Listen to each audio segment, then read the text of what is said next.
Salut tout le monde, comment ça va bien? Alors aujourd'hui je vais te présenter un bouquin, ça fait un petit temps que je voulais faire ça. D'ailleurs j'ai déjà mis une vidéo en ligne sur un livre, mais dedans il y a tellement des trucs qui vont énerver des gens que j'ose pas la sortir. Ça fait un an qu'elle est là. Tu me diras ce qu'il faut que je fasse.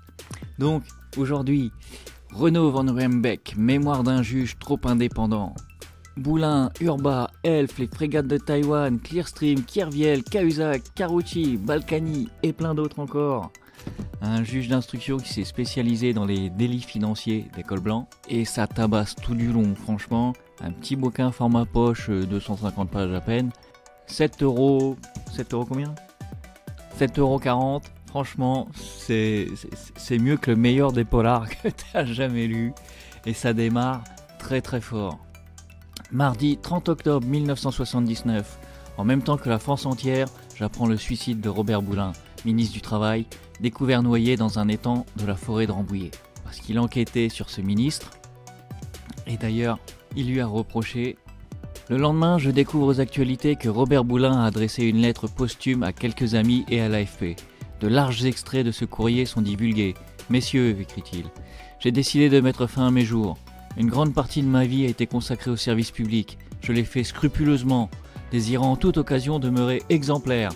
Or, voici que la collusion évidente d'un escroc paranoïaque, mythomane, pervers, maître chanteur et d'un juge ambitieux, haineux de la société, considérant, a priori, un ministre comme prévaricateur, et de certains milieux politiques où, hélas, mes propres amis ne sont pas exclus, aboutit pour ma part à audition, campagne de presse et suspicion. » Donc évidemment, il parle de lui, et donc il doit porter le poids du suicide du ministre.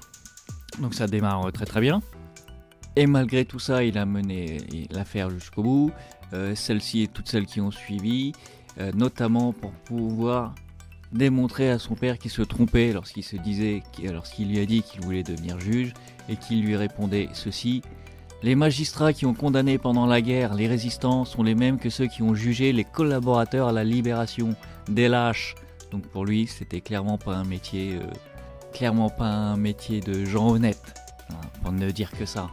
Au fil des affaires, à un moment donné, je sais plus exactement, j'ai lu il y a un petit moment, je crois que c'est son bureau qui prend le feu ou la salle des archives, je sais plus, bref. Mais on apprend que quelques mois après l'incendie, en octobre 1994, je suis alerté par un magistrat du syndicat de la magistrature qu'un contrat est mis sur ma tête. Il est très inquiet et lui-même a été contacté par un journaliste de l'Humanité qui a recueilli les confidences d'un informateur. Donc on est bien d'accord, un contrat sur la tête d'un juge qui enquête sur des délits financiers de grands groupes publics et de politiques. Hein, on a bien tous compris le truc là. Hein. Mais non, tu te rends compte ? Vas-y, c'est quoi ces gros bâtards? T'as vu, c'est vraiment des gros bâtards. Truc de gueudin. Et dans la suite logique de ce contrat, j'ai envie de dire, on commence aussi à... il commence à nous dévoiler un petit peu les comportements des personnels politiques qui sont liés de près ou de loin à ces affaires. Parce que, par une lettre du 5 août 1995, un an avant l'appel de Genève, je crois que c'était pour, de mémoire, la coopération internationale des juges d'instruction, Jacques Toubon se plaint officiellement auprès de son homologue helvétique du recours trop fréquent des juges à cette procédure d'urgence. Hein, donc Jacques Toubon, le défenseur des droits, en son temps. Et c'est quoi cette procédure d'urgence dont il se plaignait de l'abus auprès de son homologue helvétique? Eh ben, c'est que le circuit officiel ralentit les enquêtes pendant de longs mois. Pour y remédier, il existe toutefois, avec la Suisse, une procédure d'urgence permettant une transmission directe de juge à juge. Donc tu vois, il était pas content, Jaco, parce que crotte de bique, là on a abusé des procédures d'urgence, ça simplifiait un petit peu trop à outrance, voilà. Hein. Franchement, ça devenait trop facile cette affaire. C'est merveilleux, ce livre est fantastique. On continue sur une petite affaire qui est bien sympatoche aussi, l'affaire Urba, dit l'argent du Parti Socialiste. Je découvre ainsi le dossier Urba, déjà très médiatisé. Pour obtenir la promesse de marchés publics attribués par des collectivités locales, les entreprises devaient verser des commissions à un bureau d'études, Urba. C'était un passage obligé. Urbain a des représentants dans toute la France et était de notoriété publique lié au Parti Socialiste. Donc c'est l'histoire des caisses noires du Parti Socialiste. Une affaire de Guédin aussi, tu la connais peut-être ou pas. Faut que tu lises le livre. On en arrive à l'affaire Elf. L'affaire Elf est le plus important dossier financier de l'époque. Pour la première fois, les responsables d'une société d'État, la première entreprise pétrolière française, sont poursuivis. L'ancien ministre des Affaires étrangères, Roland Dumas, un proche de François Mitterrand, est mis en cause. Et il a dit d'ailleurs, Houellebecq, dans une interview à Thinkerview, là où j'ai mis le fond, qu'il a rappelé qu'effectivement Mitterrand s'était ému publiquement que comment ça se fait que les juges ils s'occupent de ce genre d'affaires. Grosso merdo quoi. La première lecture du dossier me conduit à me poser 3 questions que je vais m'efforcer pendant 2 ans de résoudre. D'abord, la société Elf se livre-t-elle à une corruption internationale à grande échelle bénéficiant à des responsables ou à des dirigeants africains? Bonne question. Ceux qui dénoncent blablabli.